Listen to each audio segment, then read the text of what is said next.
I don't know if you've heard, but we are doing a live show. Yes, TSS World Cup Live on June the 11th at the El Rey Theatre in Los Angeles on the opening night of the World Cup, the night before the USMNT kick off their World Cup campaign against Paraguay. We're absolutely buzzing for it, and I know we are plugging it a lot at the moment, but that's just because we want as many of you as possible to be in that room at the El Rey Theatre. It looks like an incredible venue. It'll be an incredible night. This will be the first live show that we've done in nearly 4 years since the last World Cup. So if ever there was a time to come along and support us and to sample what I think is a pretty special TSS community, now is the time to do that. The atmosphere will be buzzing, with it being the opening night of a home World Cup for the USA. We'll have exclusive merchandise, we'll have some special guests. Ryan might even sing the TSS unofficial World Cup anthem, which he's yet to write. Yeah, he better get on that quickly. Joe might do some push-ups on stage. So as I say, it'll be an incredible night. Please visit tssworldcup.com to buy tickets, and we'll see you there.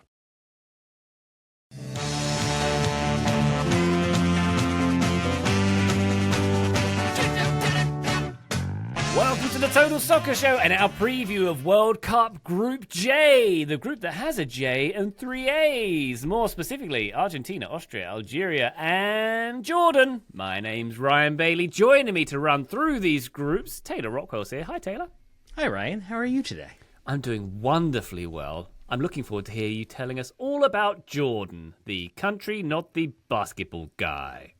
I'm curious if that is actually true, if you are just being polite, because before we started recording, while I think Graham was out of the room, I said, would anyone be surprised to know that I went way too deep on my Jordan research, and there was a 5 Mississippi silence before both of them said simultaneously, no. So, the enthusiasm is palpable. Didn't think you'd skimp, Taylor. Didn't think you'd skimp. And looking forward to it indeed. Also looking forward to Joe talking about Austria today. Hi, Joe. Oh, hi, Ryan. I am looking forward to talking about Austria, a team that I think is going to be quite interesting at this summer's tournament. I'll keep the rest of my powder dry for later. Oh, love a bit of dry powder. Thank you very much, Joe Lowry. And Graham Ruthven is here. He's got an Argentina shirt on. That can only mean one thing. He hates the English. Also, he's previewing Argentina. I mean, no lies were spoken, Ryan Bailey. Yes, I'm pleased to have Argentina. I like Argentina as a football nation for obvious reasons, I guess. And I saw that they landed in the US a few days ago. Were given a very nice reception. Talking of travelling to the US, Ryan, how prepared are you to travel to LA? Are you a neck pillow on the plane kind of guy? Or what's your situation like? For a flying over an ocean flight, I will do the neck pillow. For a Pan-American flight, nah. I'm probably just on my laptop doing work. That's how things work these days. What difference does the ocean make? It's still the same length. Like, it's still a long flight from Charlotte to LA, right? Like, what's that got to be? 4 or 5 hours? About 4 hours. Yeah. That's still quite a long flight. I'll be too excited, and I'll still be living off the buzz of Taylor's Jordan research at that point as well. So, won't we all? Is that. Yeah, we will. We will all be. Very good. And I will be talking about Algeria in this episode, who face the daunting task of opening their campaign against the champions, the defending champions Argentina, at Arrowhead. Although it's not called Arrowhead, isn't it called like Kansas FIFA Buy Stuff Stadium or something? Yeah, no water in this stadium. I think that's what it's called. I will say, Arrowhead is a phenomenal venue to watch a gigantic soccer match. So I was there for the U.S.'s game against Uruguay at the Copa America in 2024. And when that stadium is packed, like it's one of the iconic NFL venues as far as I'm concerned. When it is packed, it is awesome. And I'd have to imagine that there's going to be some real folks in that stadium for that game. Joe, obviously it's got like history. I cannot remember the exact date it was constructed. What is the like structure to it? Is it like wider and then up, or is it vertical and you're sort of on the pitch? Like it's what quite what bowl-like. makes it so good aside from size? As I recall, it's bowl-like and there's just no roof. Like it feels... It's like a spoon. It does. It feels kind of like the 1.0 version of all these giant stadiums. And that, I don't know, it's almost like going to Providence Park for me in MLS. Like, it just feels like there's history there, and that there have been so many other gigantic games. And when I think of that stadium, I think of an incredible crowd, probably that's bleed over from NFL stuff. And then from the time I was there, like, just even the view from the press box is absolutely phenomenal down into what's going on. And I don't think there's a bad seat in the house either. It is, it's a sweet spot. Oval screens. I like the oval screens. Maybe that's part of it too, Graham. I don't know. Yeah, I'm looking forward to seeing a broadcast at that stadium where they don't pan to Taylor Swift every 3 or 4 seconds as well. That's going to be interesting. Unless she's there. She might be there. She might be an Argentina fan. I don't know. We're going to get to these groups very quickly, but before we do, TSSWorldCup.com is where you can get last-minute tickets for our live show in Los Angeles at the El Rey Theatre, a proper, beautiful theatre on Wilshire. I don't know how they... What is it, Taylor? Wilshire. I believe that's what I Wilshire. And to hype up that live show, since last we hyped it up, Joe spent the last at least like 24, maybe 48 hours just practicing the splits, and now can do them Jean-Claude Van Damme style. He actually sent me a clip, I think he's going to post it, of him doing the Jean-Claude Van Damme Volvo video where he like can go full splits while riding on 2 semi-trucks. It's very impressive that Joe has put in that level of commitment, and it's going to show at the live show. And as I've said on the Patreon, but maybe not on the show, my goal for the live show is to get everybody enthusiastic about the World Cup, because I have been slowly building the enthusiasm. There have been little bits and pieces, but the cynical part of my brain cannot divorce myself from the money and the Infantino and the U.S. politics of it all, but I'm going to invite the live show audience to do the same, and by the time we leave, we're all going to be very excited to watch 6,000 games in the next month. Yay, very good. There'll also be merch. I'm looking forward to the merch. Also merch. Do join us, TSSWorldCup.com, if you are in Los Angeles. Maybe you're going to see the opening US game at SoFi Stadium the night after. Do join us, June 11th. It's going to be fun. As is this episode, we're going to start off, I'll just run through the format, by the way. You might be used to it by now if you've been listening to the other previews, but we're going to tell the story of each team. We're going to go through its manager and its tactics, key players, key omissions, and in true Total Soccer Show fashion, the very specific prediction for each and every team. We start off with Argentina. Graham Ruffin, tell us the story. Yes, Argentina, the defending champions, having won the World Cup in 2022. A football nation that I am quite jealous of, not just because they're good. I feel like if I could choose to be the nationality of a major international soccer superpower, I might choose Argentina because they've got the flair, but I can also appreciate some of the dark arts, and like the fan culture is so vibrant as well, and there's a lot to like, and I think there's some overlap with Scotland. In fact, a Scot took the game to Argentina, so maybe there's something in that. Maybe that's truly why I like Argentina. Some quick facts about Argentina. They have, maybe unsurprisingly, the highest consumption of beef per person in the world. On average, apparently, Argentinians consume 47 kilograms of beef per person per year. There's also more cows than people in the country. Another fact, Buenos Aires has more bookstores than any other city in the world. Not per capita, not per population, just pure number. They have more bookstores than any other city. And one final fact, Maradona's goal was a clean header. Not many people know that, but we do in Scotland. I just want to clarify that. I don't think anything he did was clean, Graham. Well, that header was. None of the testing either. Argentina's nickname as a national team is the Albiceleste, which means the white and sky blues. It is a nickname that is used quite widely. In fact, I think one of the Argentina shirts that I have has it on the back, so you will see it mentioned and see it written widely. As I have already mentioned, Argentina defending champions after getting their hands on the trophy in Qatar. That was their first World Cup win since 1986. They've won it 3 times in their history, and the scenes after they won it in 22 were insane. I don't know if you guys remember those celebratory scenes, but more than 1 million fans packed the street of Buenos Aires after they won it. The bookshops must have done terrifically that day. That's right. They were packed. And so was the helicopter that ended up evacuating the Argentinian team out of that scene because things got a little bit chaotic. So it was insanity. And this was after the greatest World Cup final in history, which ended 3-3 against France and then went to a penalty shootout.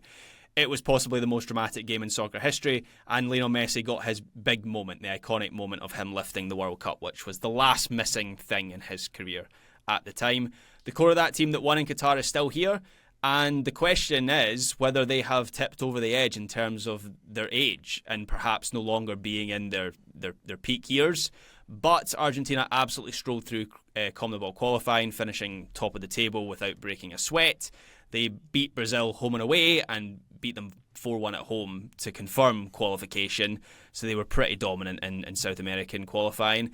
So everything seems to be functioning just fine for Argentina, who look in good shape to avoid the curse of defending champions at World Cups, which we sometimes see. I would be surprised if Argentina aren't very competitive this summer, and I think it's fair to rank them among one of the front runners to win this thing again. I don't think people are ranking them highly enough. Is that fair to say, Graham? Because everyone's sort of talking about the sort of big four teams who are going to win it, and they're not really including Argentina in the mixer. It feels wrong. Yeah, I mean, when you look at the betting odds, there's a clear trio of favourites. That would be Spain, England and France. And then there's kind of like a second tier below that, and Argentina's part of that second tier. I do kind of wonder if that relates to their age. Like, they haven't bled a whole lot of talent through into the squad, which I guess is difficult after you win a World Cup. You feel kind of obligated to bring the same core of players back to defend their title. I kind of wonder if that's a factor, but yeah, this is still a team that is full of elite level world class players. More on that later. Yeah, it is. Thank you very much. Hey, Joe Lowry, tell us about Österreich and their story, please. Yeah, and I'll do that accent throughout the whole thing. Austria, nicknamed Das Team, German for that. You get it. Austria fact: for 5 months, Austria's national anthem didn't have words. So before World War II, Austria and Germany had the same tune for their national anthems. In 1946, Austria officially hopped out of the pool with Germany and got their own tune. Why? What happened? Did not. I think they were just like, well, we want something new. We want to change. Okay. There's nothing that preceded that, really. So they hopped out of the pool with Germany and got their own tune, but didn't have lyrics for it yet, and those came 5 months later. I mean, I think that's how everybody writes songs, frankly. Just do the tune, ferret the words later. All you need is a catchy pop beat, and you're there. And Austria's national anthem, I'm sure, has a catchy pop beat. Now, the story of this team heading into the World Cup, they're back. Can they make some noise? That's sort of the top line look at Austria. They're their first World Cup since 1998, the best decade of all time, according to Ryan Bailey. They've not made it out of the first round of the World Cup since 1982. They are expected to do so at this competition. They have the second highest ELO rating in the group, behind only Argentina, although I do think this is going to be a competitive group. They topped their UEFA World Cup qualifying group. That included Bosnia and Herzegovina, Romania, and Cyprus, and good old San Marino. Some favorable stuff at the bottom of that group. But one of the more challenging sort of groups when you look at the top two teams kind of underneath Austria there, this is a team that is not invincible, and they are not amongst the favorite group or the second favorite group, as we talked about already. They went 6 wins, 1 draw, 1 loss in qualifying. Their loss came to Romania, and their draw came to Bosnia and Herzegovina. Those are the teams that I think convincing performances would do the most to really propel the narrative of this team forward. Didn't really get that. Still, Austria had 22 goals for and only 4 against in qualifying. Marko Arnautovic, he's still around, had 8 goals for them, and he was their top scorer. And Marcel Sabitzer was their top assister with 3. There's a lot of talent in the spine of this team, which I'm excited to come on to later. And they showed some real promise at the Euros in 2024. Round of 16 at that tournament. And they do have that legit, very, very legit spine that I would back against most teams in this competition. Maybe outside of the ones in that very tippy-top sort of group. Maybe, just maybe, that spine and a lot of tactical continuity that I think maybe is only rivaled by Spain in this competition, which I will also talk about later. Maybe that can lead this Austria team to something historic. There we go. Little table setter for Austria. Thank you very much, Joe. I'd like to spend a moment or two talking about Algeria, if you'll indulge me. Their nickname, the Greens, the Desert Foxes, the Desert Warriors, or my favourite, the Fennecs, named after the Fennec fox. Very, very cute little fox with gigantic ears. It's adorable little Fennec fox. Taylor, have you been to Virginia Zoo? No. Do they have Fennec foxes? It's in Norfolk, Virginia. They have Fennec foxes, baby. Let's do it. Let's go there. No? Yeah. Virginia Zoo? I didn't even know that existed, and I don't know where that is. Norfolk. And it sounds not legit? Taylor famously hates wildlife, so this is unsurprising, frankly. What's the matter? Don't you like zoos? Don't you like the inherent cruelty of them or something? What's wrong? There's one in Richmond where the chimpanzees actively are trying to fight the people who are looking at them at any given moment, and that really sells you the majesty of keeping things in a small enclosure and hoping that it goes well. They also put the cheetahs next to the zebras in their enclosure, so they just walk back and forth, and there's like a well-trod path now. Do you want more thoughts on zoos, or should we do World Cup preview? Actually, really enjoying this. If I'm honest. I'm in 2 minds, if I'm honest. But let's carry on with Algeria. Okay, no. Fennec foxes. Adorbs. Let's move on, though. This is the 5th World Cup for Algeria. The most recent was in 2014 when they made the round of 16. They took eventual champions Germany to extra time in that one, so they did rather well. The defining moment for Algerian soccer was in 1982 at the World Cup. That was their first ever World Cup, where they beat West Germany in the opening game. Germany went on to the final that year too, so they have a lot of luck when they face Germany. Maybe they'll face Germany again at this tournament. Who's to say? They won AFCON twice in 1990 and 2019. They made the quarterfinals in 2025, where they lost to Nigeria. Qualification in CAF was a reasonably simple affair for Algeria. 8 wins from 10 games there. Just a single loss to Guinea on match day 3 was a blot on the copybook for them there. But they've had a very good run up to the tournament as well. In the March window, a 7-0 win over Guatemala. 7 goals in a game. Greedy Algeria. They were also held 0-0 to Uruguay in that window.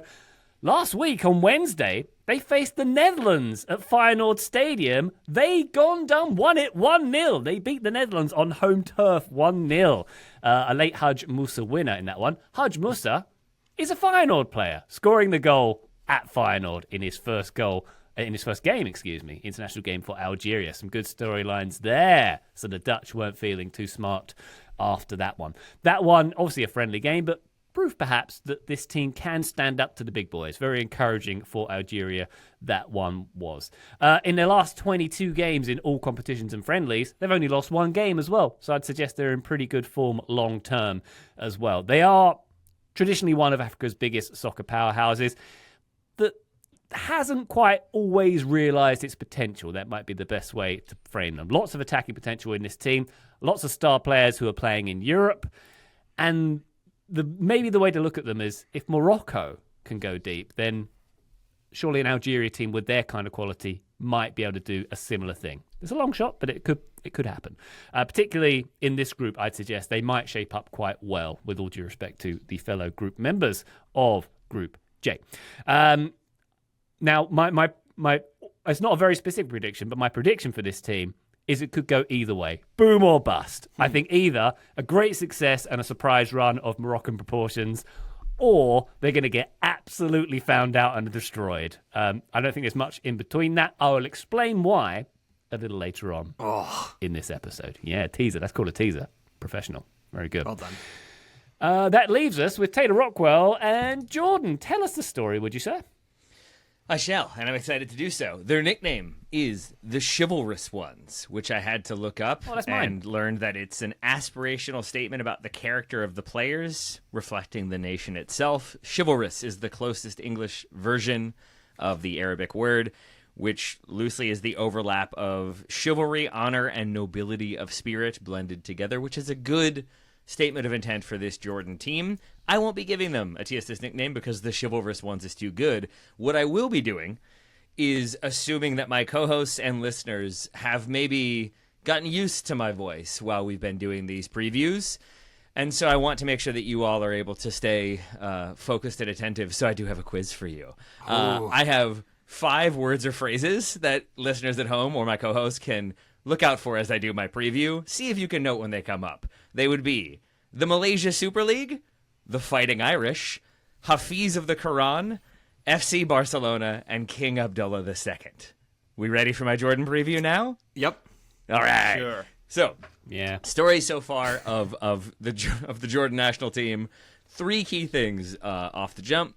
This is their first ever World Cup. They've been trying to qualify since 1986, and they did it fairly early. They were the 9th team to qualify for the tournament, including the 3 host nations, so not too bad. Second place in Group B of AFC qualifying behind Korea, ahead of Iraq, Oman, Palestine, and Kuwait.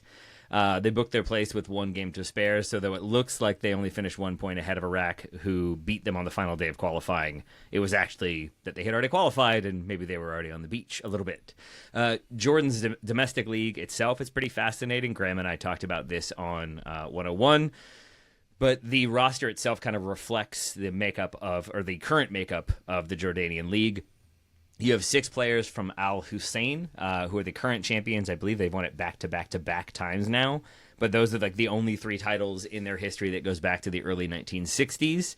And they're basically a team in the north football generally rooted in Amman, the capital, and there has just been an effort to expand the footballing footprint around the country, including in the north. There's been more training centers and kind of money allocated there. And Al Hussein has reflected a sort of top-down reorganization, new ways of developing talent, new way of bringing through academy players. A lot of those players are in this team. You have 3 from Al Faisali, which is a club that has monarchist connections. They're one half of Amman, the population of Amman. They have tribal connections to the ruling family. And then there's 2 players from Al Wadat, who were founded in 1956 in the Wadat refugee camp. They're the club of the Palestine population, both in Jordan and abroad as well. They wear the colors of the Palestine national team. They have the Dome of Jerusalem on their crest. So you have 3 historically significant clubs, all of them represented in this national team. And on that note, the squad itself is very interesting. 11 of the 26, as I said, come from the Jordanian League. Then you have 6 playing in Iraq, 2 in Malaysia. Joe, Buzz. The whole thing. 2 in Qatar, 1 in Saudi, 1 in Morocco. Why is everyone laughing? Do I get a point or not? I didn't say the full name yet. It'll come later. Saudi, Morocco, Egypt, Turkey, and France. So they're very spread around.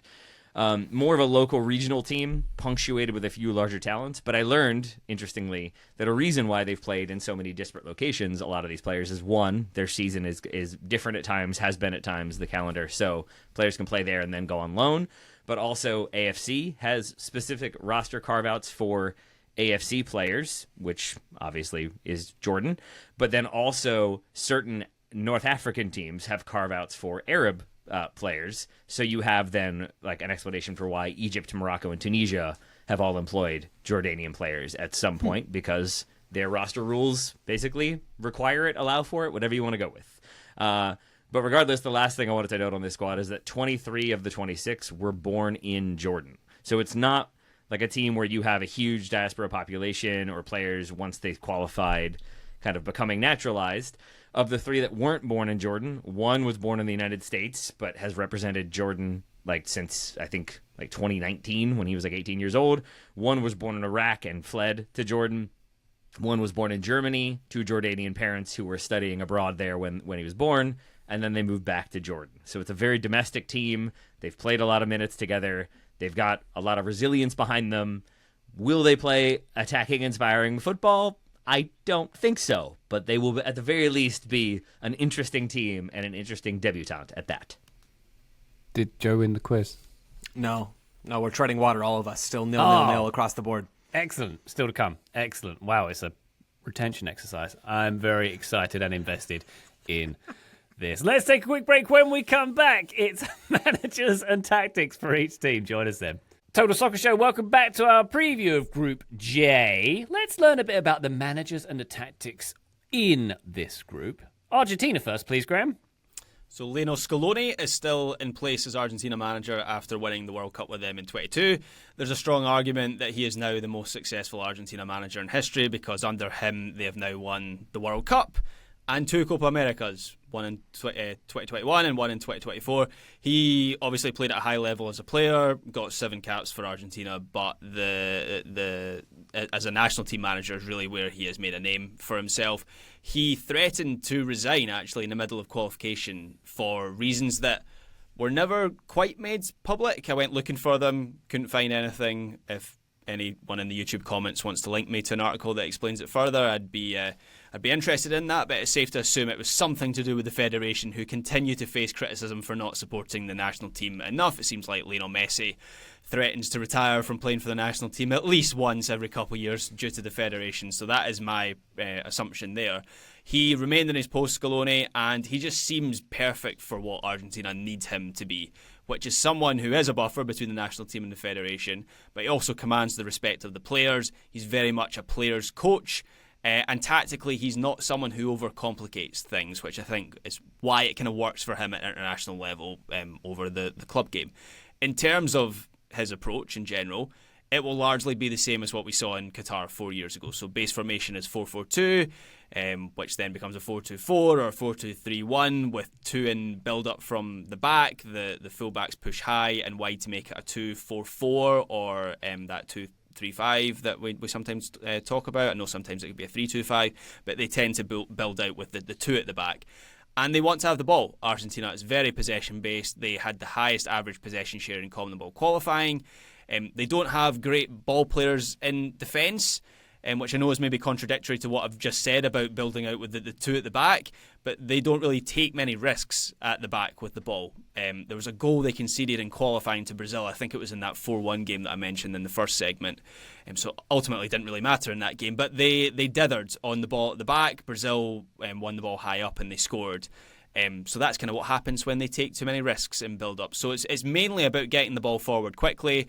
So what you get are a lot of vertical passes into the midfield, and that then gets them into transition sequences really quickly and effectively. They want to find Messi and Alvarez as often and as quickly as possible.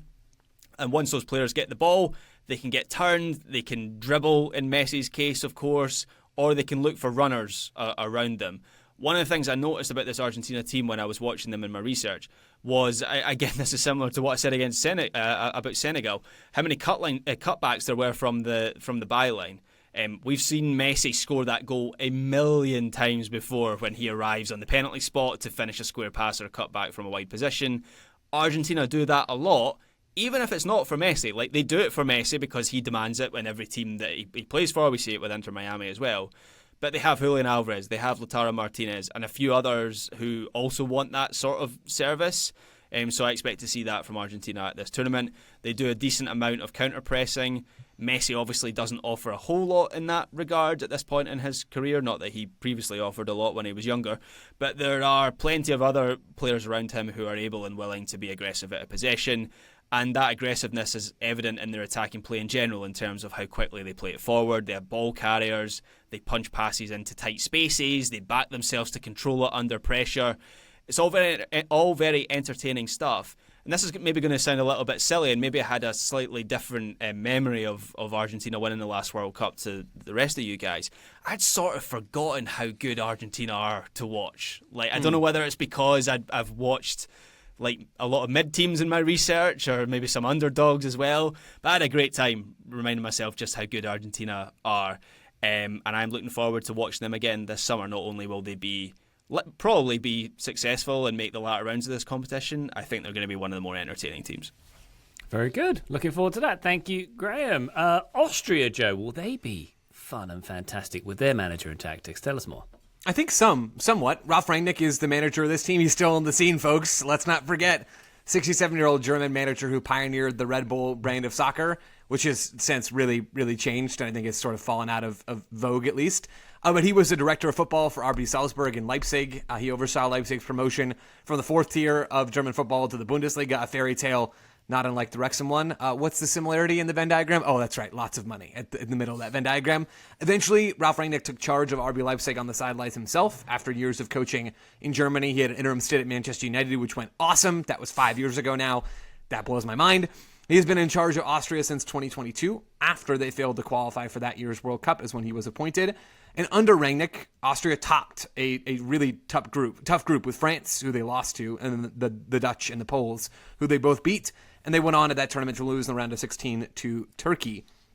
Tactically, I don't think this will surprise anyone when it comes to a manager who's been on TV sort of talking about the benefits of Red Bull soccer and what he helped pioneer. They're going to be a quite up-tempo, aggressive team. During qualifying, Austria, along with Spain, led all of the European teams in UEFA qualifying in possessions won in the final third. I don't think that should shock anyone, given what we know about Ralf Rangnick and how he wants to play.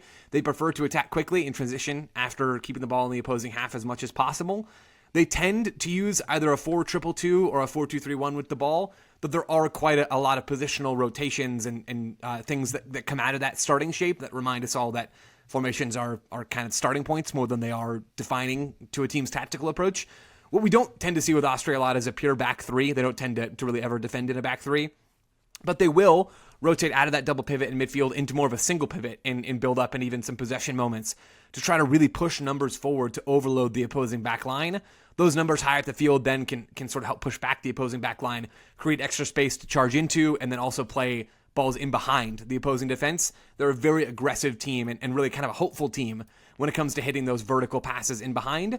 they are extremely vertical in that way. When they are settled on the ball, you do tend to see, though, at times that double pivot with the narrow attacking midfielders rather than true wingers. Typically, it is the fullbacks who provide the width. Although Konrad Laimer, who plays either fullback spot and in the double pivot for Austria, can play in central midfield, can even be a single pivot. We've seen a lot of that stuff with Bayern as well. He can change the sort of the calculation when the team is when he's in the team. As an outside back, he might be a one to come inside more, and then there has to be a winger that really holds the width on that side, or they just abandon the width altogether. I referenced this earlier, but there are a lot of players in this team who have played in Red Bull teams, Salzburg and Leipzig. And Ralf Rangnick is a coach who has managed and has overseen so much of that Red Bull project, which is to say there's a lot of tactical familiarity in this team. I think outside of Spain, you would be hard-pressed to find a team that has a more coherent national identity in how they are playing right now. Austria's is not as long-lasting as Spain's has been, but there's so much familiarity between these players of each other and also of the tactical demands as a coach that Rangnick is putting on them. I think that does give them a little bit of an edge. Probably not enough for them to actually go and make some sort of insane run this summer. But I think they're going to be very interesting to watch in that way to see if it does give them some sort of tangible edge at this tournament. Yeah, I remember Austria being, sorry, Ryan, but I remember Austria being one of the most interesting teams at the last Euros and being disappointed that they kind of surprisingly got knocked out by Turkey in the round of 16. And it was a little bit like, I guess we're only getting like 4 games of this team. I'm looking forward to seeing more of them because I haven't seen a whole lot of them since the last Euros, but everything that I've heard and read, including from yourself, Joe, says they're still a very interesting team. Agreed. Joe, is there a little bit of like Bielsa to Rangnick? Like I was talking about him with the Uruguay preview, that he's this incredibly influential manager who's been all over the place, influenced a ton of other managers, but never like won that much, if anything, like significant silverware. I feel like that's the same for Rangnick. I feel like he's won some like youth stuff and maybe stuff like a long time ago, but less stuff more recently, specifically as a manager. I'm linking them in my head now. I think they are sort of linked together also as like these ideologues, right? And the funny thing about Rangnick is he really hasn't had a ton of high profile jobs, at least not like the truly elite jobs. The Manchester United thing was weird, and Manchester United were bad and dreadful, and that was never going to work out for him. And then Leipzig are not like this elite club, right? So I think there are a lot of parallels, both in terms of levels coached in some ways and also how they have left legacies and inspired others, all that sort of stuff. Is he a less fun Bielsa? Is that way we can no buckets, if that answers your question. No buckets, or maybe no spying? Remains to be seen. Hard to say. Yeah, very good. All right, so Argentina, fun team. Austria, fun team. I'm going to go ahead and put the other A in this team, Algeria, as a fun team. It's official, guys. Fun. At least 3/4 of this group, Jordan. We'll come to you in a moment. But for now, Vladimir Petkovic is the coach of Algeria, our old friend Vladimir Petkovic. Naturalized Swiss citizen of Bosnian Croat descent. We've seen him coaching at the World Cup before, of course, with Switzerland. We've seen him in a bunch of tournaments with Switzerland. He's been with Algeria since 2024. He took the Swiss to the knockouts in 2018 and to the Euro 2020 quarterfinals as well. So he knows how to get a team out of the groups. He's going to be looking to improve upon Algeria's AFCON quarterfinal exit last year. The biggest task for this team is probably to translate a team with lots of attacking quality into a team that's consistent and coherent as a unit. So what I'm saying here is they got fun, they got attacking, but can they hold it all together is basically my question about this team.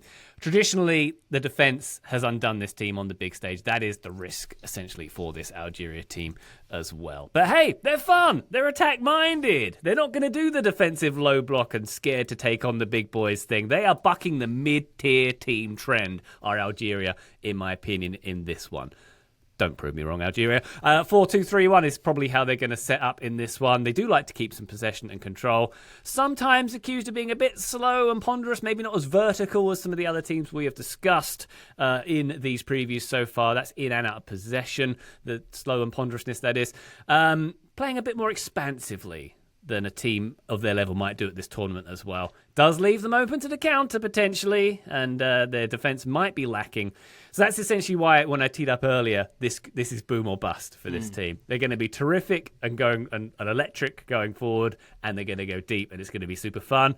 Or they're going to be found out pretty quickly and taken to the cleaners by Argentina, Austria, and Jordan. We shall see. It's fun. That's why we watch this game, to find out if these kind of things will happen to Algeria and others. There we go. Quick précis of the setup. I'll get into more of that when we talk about the key players later on as well. Taylor, big question. Jordan, fun? In a way. In a very specific point of view.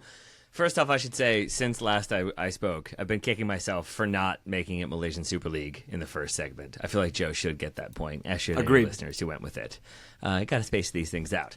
Manager and tactics. Here we go. Jamal Salami is the manager for the Jordanian national team. He's a 55-year-old former Morocco international. He took over in June of 2024 after Jordan lost the 2023 Asian Cup final. He gets them to the World Cup, does Salami. He also gets them on a good run for the 2025 Arab Cup, where they end up making the final. They lose to Morocco 3-2 in that one. They have a banger of a goal disallowed for what I would argue is a negligent handball, but that would have put them ahead 3-2 in extra time. It was it's a long ball over the top that's chested down and then hit on a volley from a tight angle. It's a beautiful goal. It's disallowed. They end up losing, but it's a really important proving ground. A lot of the squad that will be at the World Cup were playing for the national team in that tournament, and they're able to beat Iraq and Saudi Arabia in the knockout rounds. They got past UAE, Egypt, and Kuwait in the group stage. These weren't full strength like Saudi Arabia, Iraq, Egypt national teams, but still an important moment for the Jordanian team and for Jamal Salami, who, after the Arab Cup loss, was granted Jordanian citizenship by King Abdullah II. Graham! So, there you go. Graham gets a point. So, there we go. A point for Graham and dual citizenship for Salami, who will have his team in a 5-4-1, and they will defend as such. They will press higher up on occasion. They do have pressing triggers. Then they will look more like a 3-4-2-1, and the kind of two central midfielders in the four will stay central. The two ahead of them will stay central. The one ahead of them will stay central. So they're trying to basically clog the middle, force you out wide, or force you into a turnover higher up. But once that is bypassed or gotten around, or once the team is able to counter, it will be a 5-4-1, pretty defensive, with one of the midfielders popping out to deal with the defender if one of the center backs is carrying the ball forward from the opposition side.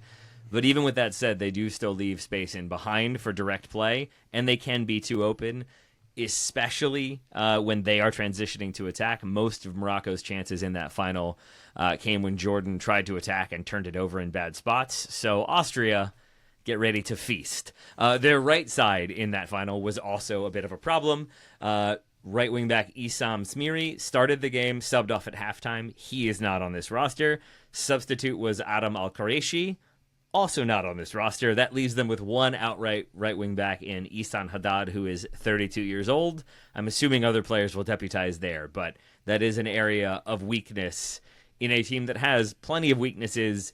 I think is very excited just to be at a World Cup and carry themselves well. If they get a goal, I think that they will be pretty excited. Obviously, they will be aiming for more than that, but I think to be there for the first time, to get this experience, to be on the world stage, is no small feat for the nation of Jordan.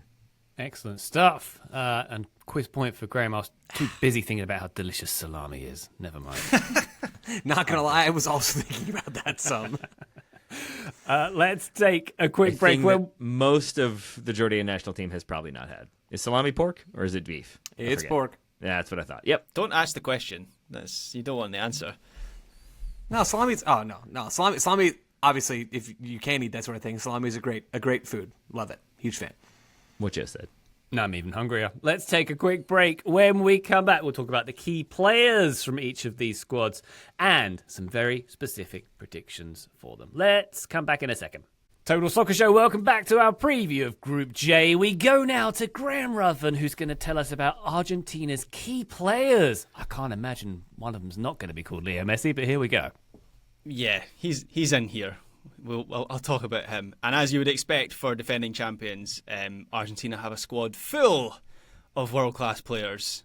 As you kind of teased, Ryan, one you might have heard of before, Lionel Messi, the GOAT, and still, even at the age of 38, the player that Argentina revolves around, not just as a national team, but like as a nation. And they depend on him most of all. I think after the last World Cup, there was this idea that Messi might retire from international soccer. He has hinted at it often enough. And even before this World Cup, he didn't really confirm that he was going to be available for selection. There was a little bit of uncertainty around his status, but we all knew he was going to play. And I think anyone who has seen Messi recently for Inter Miami knew that he was going to play at this World Cup. He's been on fire these last couple of months. He's been doing double training sessions with Rodrigo de Paul. He did come off with an injury in his last game, but it doesn't seem to be a major one, and I expect he'll play most, if not all, of Argentina's matches at this tournament. He'll at least feature in all of them. The next key player I'm going to highlight is Julian Alvarez, a player that I have loved since the moment I set eyes on him. I have receipts for that. I thought he was brilliant at Manchester City. I thought they were mad to sell him. And I think he's now recognised as one of the best forwards in the world. But it was at the last World Cup where he sort of broke out at international level. I don't think he was expected to be their starting centre forward. And then over the course of the tournament, he sort of took that mantle from Lautaro Martinez. And he was absolutely key for them in winning that tournament. Now he is established as a pillar of this team as an all-round centre forward. He can really do it all, and I think Alvarez is at the point now where he will be the star of this team once Messi finally calls it a day, it feels like. Not that he's up to the level of Messi, nobody is, but it does feel like that sort of handover is already happening. Argentina's midfield isn't bad either. For the most part, I reckon it'll be a three of Alexis McAllister, Enzo Fernandez and Rodrigo de Paul. I think it'll be McAllister in the deep role, which is obviously something he does at club level for Liverpool, where he's often the midfielder who has the most touches of the ball, and then he plays forward from deep. And then I think it'll be de Paul shading to the right and Fernandez to the left, and Fernandez in particular has the licence to get forward and pose a goal threat with those late runs that we see from him frequently. Even beyond those three, I mean, Argentina have so many options through the midfield and into the attacking third. They've got Lautaro Martinez, they've got Nico Paz, who is playing in his first World Cup. They've got Giuliano Simeone, Thiago Almada, Nico Gonzalez. Yeah, they have a good amount of depth in this team. In defence, Christian Romero is the rock of this team. Yes, I said that about Christian Romero, rock of this team.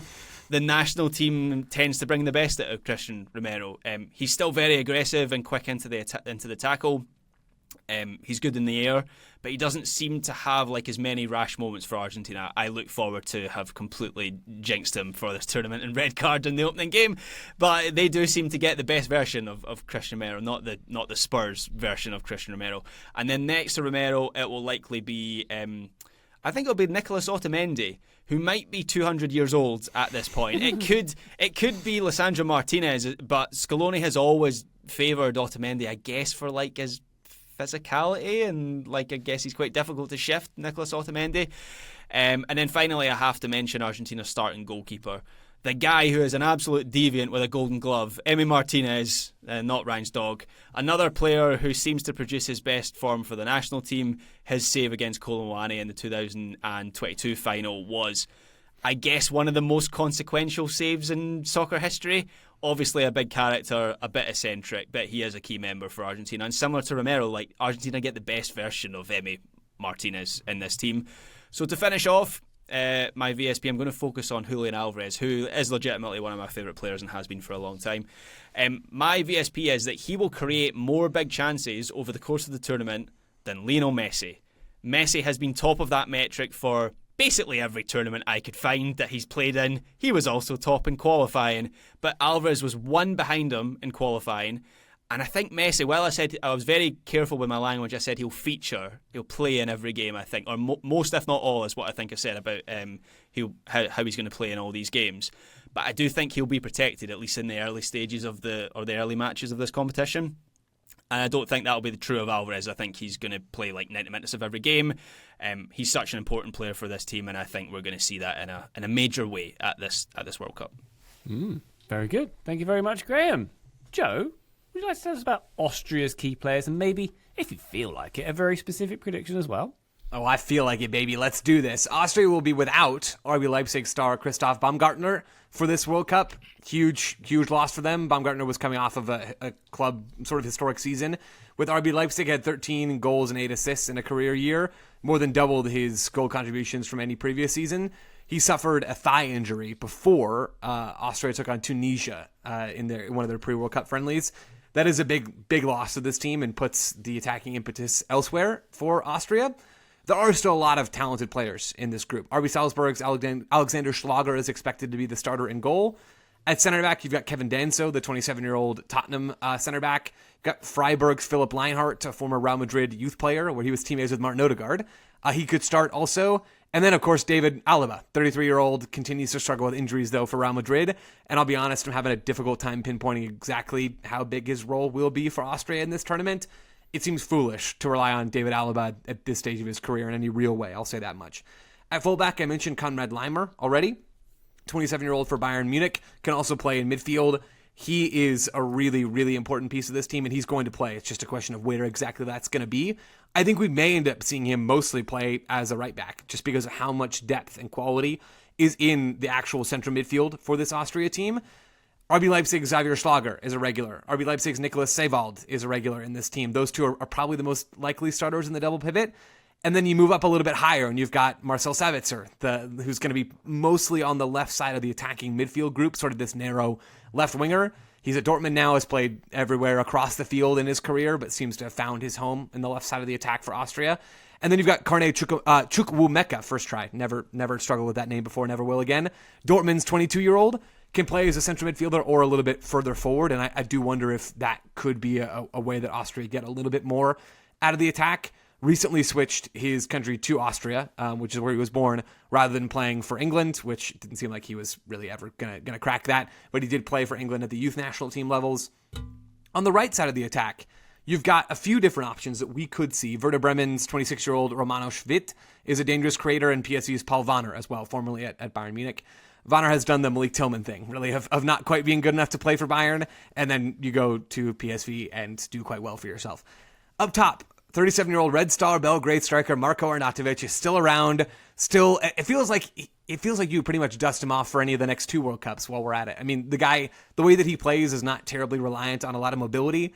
Big-bodied striker, can be an outlet. Yes, he will press some for this group as well. You also have some other dangerous pieces. Sasa Kolasinac, who spent this season on loan at Lask in Austria. Michael Gregoritz as well, who spent the second half of the year on loan at Augsburg. But really, it is still Arnautovic who is the leader of this team. The attack is not especially impressive. Like I think the backline and midfield groups are quite good for this team, especially midfield. The limiting factor for them, like a lot of these other kind of fringe round of 16 sort of teams, the attack is the weak spot. I think even looking at the U.S. men's national team's attack, I would take that over what Austria are bringing to the table, if that helps quantify things at all for listeners. My VSP is about Konrad Leimer, because he is, I think, going to be that influential for this team. I predict that he will play at least 3 different positions at this World Cup. I do think he will start as a right back. I think there could be a situation where he shifts over to the left. I think he could end up being the deepest midfielder, or he could end up going more box to box. So there's a little bit of fudginess in there, right, on exactly how we want to think about positions. I think it'll be pretty clear if I get this one or not. We've seen him do it in the Bundesliga. We've seen him do it for Austria. Rangnick is very comfortable using Leimer in all sorts of different spots, and they've known each other for a really long time. They worked together at Leipzig before linking back up with the national team. And again, there is that through line from Rangnick to a lot of these players who have been in the Red Bull system for so long. I think that's going to make this team very interesting, and Leimer very important. Very good. Thank you, Joe. I did just check in on Marko Arnautovic's social feeds. I wanted to see what his haircut's like lately, whether it was like top knot or bleached or anything. Where are we at? It's quite normal. It's just a short back and sides kind of situation. All right, they're getting grouped. I hope that changes. We've got time. They have barely. They have salons in the United States. He could visit one. So, man, I'm worried. I'm sorry to break this to you. They're still fun though, right? Yeah. You know what? They will be fun. I'm looking forward to it. Very good. Okay, back to Algeria. Some of their key players. One you might have heard of, Riyad Mahrez. Is he the Messi of this squad? Maybe. He's the captain. He's the biggest star. He's now at Al Ahly, playing in Saudi, of course. He's 35 years old at this point. Last chance, most likely, to do something on the big stage for Riyad Mahrez. He is most likely also the main creative outlet for the Algerians going forward too. Bayer Leverkusen's Ibrahim Maza deserves a shout out. Very promising attacking midfielder. Mazadonna. Huh? Mazadonna. Yeah, like that? That's the one that he's going by at the moment. He is probably the prince who was promised, the one who will take the creativity mantle from Mahrez at some point after this tournament. He's fun team. He's fun. Very good. He is so fun. Yeah. Just to add. Yeah. I've really enjoyed him. He has been doing some things this season with Leverkusen, and to be so young, he's one who, on a good World Cup, maybe already attracting some interest from other larger clubs. Oh, do you think this could be a big money deal post-World Cup, possibly, Taylor? That's a good shout. I'd put him on that list, yeah. Nice. Very good. Ibrahim Maza, look out for him, listener. Also look out for fellow Bundesliga forward Mohamed Amora at Wolfsburg. He was the top scorer in CAF qualifying with 10 goals as well. 19 goals in 44 for Algeria is a pretty good strike rate as well for Amora, so look out for him too. The left back, you might have heard of him, Ryan Alt-Nouri of Manchester City fame. He adds value to the attack, of course, with his marauding runs. Lots of attacking flair there. Maybe at the expense of defensive rigidity, which I was worried about before. We'll see. He's a good defender as well. Couple of other players I'd like to spotlight from Algeria too. Rami Bensebaini in the heart of defence as well. We know him from his work at Dortmund as well. A lot of Bundesliga in this Algerian team. He's one to look out for in the heart of defence. If they are to be rigid in defence, Bensebaini will be very much responsible for that defensive nous. They've got a few goalkeeping options, have Algeria. The one I expect to start, and I think has been starting lately, is a young man called Luka Zidane. Both his grandparents are Algerian. His dad is called Zinedine Zidane. Might have heard of him. He played in youth levels for France. He's not, suffice to say, Zinedine Zidane, but he's a competent goalkeeper. He made the switch to Algeria in 2025. He played in the qualifiers for Algeria, so we'll see how he gets on. Hopefully he gets a few games between the sticks. A Zidane at a World Cup is a good thing, I think. So I'm very much looking forward to seeing that. Very specific prediction time. It's about Mohamed Amora, the aforementioned Wolfsburg striker. I think Amora will lead all African players at the tournament in progressive carries into the penalty area. At least 3 per game. Hear me out. Top scorer in qualification. He is their most clinical attacking threat. Fun team. They're going to try and get forward into the box. He's going to be the one to do it, I think, Amora, who's going to have those progressive carries, which are, as a definition of progressive carry, we're going that a ball that's carried forward a meaningful distance towards goal, breaks a defensive line, 10 yards. Is that what we go with? I don't know what the pros go with. Really what we're going to go with is whatever data provider you can find that gives us the definition. Hope we're not going to collect it ourselves. ain't nobody going to do that. But if you can find the metric between you and Kenneth Seiden, our good pal in the Discord, then this is all yours. All right. That be my VSP then. Mohamed Amora, progressive carries. He's going to lead Africa in this tournament. Very good. Love it. Thank you. Thank you very much, Joe. That leaves one team to chat about here, and the key players and the very specific prediction. That is Jordan. Taylor. Hello. So to reset, 5-4-1 for Jordan. From there, I think the most key player you need to know about is Moussa Al-Tamari. He is very likely to start at right wing, right midfield. He is there Mohamed Salah. He is there Didier Drogba for Ivory Coast. He is there Kvaradona for Georgia at the Euros. I think he is the player that attacks will go through. I think he carries the weight of if something is going to happen, he is going to be the one making it happen. What was the name? And I really hope he Taylor? backs it up, because those are some of my favorite teams at the World Cup, where you have a core group of players and then the one guy who has to lead and has to be the man, and if they step up and do it, it always makes for a really great narrative. So Taylor, I hope what was the name him. one more time? Musa Al-Tamari. You Thank can you. spell it a lot of different ways, because obviously it is not written in a Roman script, but M-U-S-A, Al, and then T-A-A-M-A-R-I. Born in Jordan. He starts with Jordanian clubs, then he goes to Cyprus, then he goes to OH Leuven in Belgium, then Montpellier, and now Rennes. He was Montpellier's primary asset when they were battling relegation. He sold to Rennes to help balance the books. He is not very happy about it. He really enjoyed Montpellier, but he does okay at Rennes, uneven start, levels out, then he falls out with manager Habib Bey, who is now with Marseille. Make of that what you will. New manager comes in early February, and since then, 6 goals and 6 assists for Al-Tamari. He had that this season, 4 goals and 3 assists in that time period. So most of his goals, most of his creativity coming in that part of the season, and he helps get Rennes into the Europa League with his primarily left foot. Really good with the left foot. Starts on the right generally, and will cut inside and get shots off, but will also serve in crosses from there. He can pop up on the left to cross from that side as well. He's got a laser of a shot, and can and will take on defenders. So I think he is the one who's going to be the difference maker if they are able to make a difference. And an interesting fact about him, he is a Hafiz of the Quran, which means Buzz. he is... Joe, Buzz. There you go. Thank you, Joe. Which means he has memorized the entire Quran. Teammates affectionately refer to him as Sheikh Musa as a result. Other key players for this team would be Mohamed Abu Al-Nadi. He's a 25-year-old center back for Selangor in the Malaysian Super League. Joe already got that point retroactively. But Abu Al-Nadi was born in Overland Park, Kansas. Played for the Swope Park Rangers, Sporting Kansas City, then Al-Hussein in Jordan, then Al-Qasim in Iraq, now Selangor in Malaysia. Plus 2 years with the Notre Dame Fighting Irish, one with the Pittsburgh Panthers. Graham got it. We've got one more point remaining. I couldn't remember what. I knew it was going to be something in there, but I didn't know what we were looking for. I was like, that's got to be one. I couldn't remember. I couldn't decide if it should be Notre Dame Fighting Irish or Pittsburgh Panthers, but Beautiful. I went Fighting Irish. He first played for Jordan's U19s in 2019, so he was the one who played when he was 18. Jordan struggled in their Arab Cup final against Morocco, as I already said, largely on the defensive side of things. I think he could help solidify and organize that defense. I think another player who could help him do that is Yazan Al-Arab. He's 30 years old. He has 79 caps. He is their other sort of international defender. He plays for FC Seoul in Korea, where he is a regular starter and occasional goal scorer. Scored a goal against FC Barcelona in a friendly last summer. Ryan got it. Nicely done, Ryan. I think What was that one? Barcelona, was it? Yeah. None of these players are playing for Barcelona, but they might play against them. A couple more to mention. Nizar Al-Rashdan is their most consistent starter at center mid. He's all action, scrappy, technical, has good vision. 46 appearances and 4 goals for the national team. He plays for Qatar Sports Club. A lot of these players have played in Qatar at various points.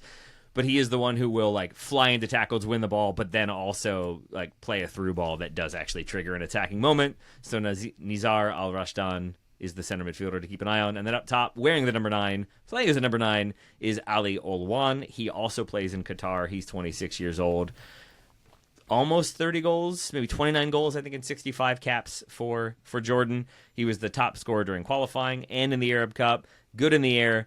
Good at finding space to get a first-time strike away, and he is their penalty taker. But he missed 2 very good chances against Morocco, one of which was a breakaway that would have sealed the game. I think that was when they were leading and feeling confident.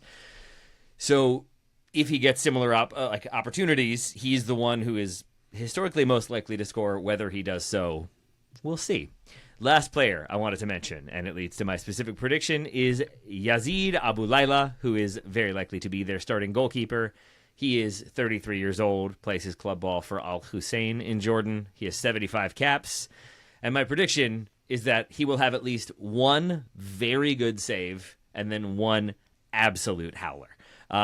It might not be a gravity-defying spectacular save, but he can make huge save. He also makes technically very good saves, where it's in the rain, a low shot that's bouncing into the far side netting, and then he does that backward sprawling one and just gets a fingertip to it, but then also can pull off the high-flying, standing on his head type of saves.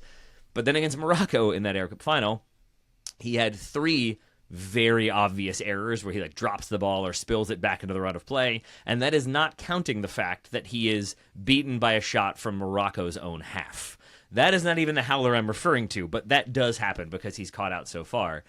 So he is very good at times and then just also very erratic. Seems like a player where you can kind of see the nerves on his face, a little bit like Chris Brady when he was warming up for the U.S. in their recent friendly, and you could just see him looking like, oh boy, I'm starting in a game. Abu Layla starting in a World Cup might be a bit overwhelming for him, and I think he's going to make a howler somewhere in there, while also having some really good performances as well.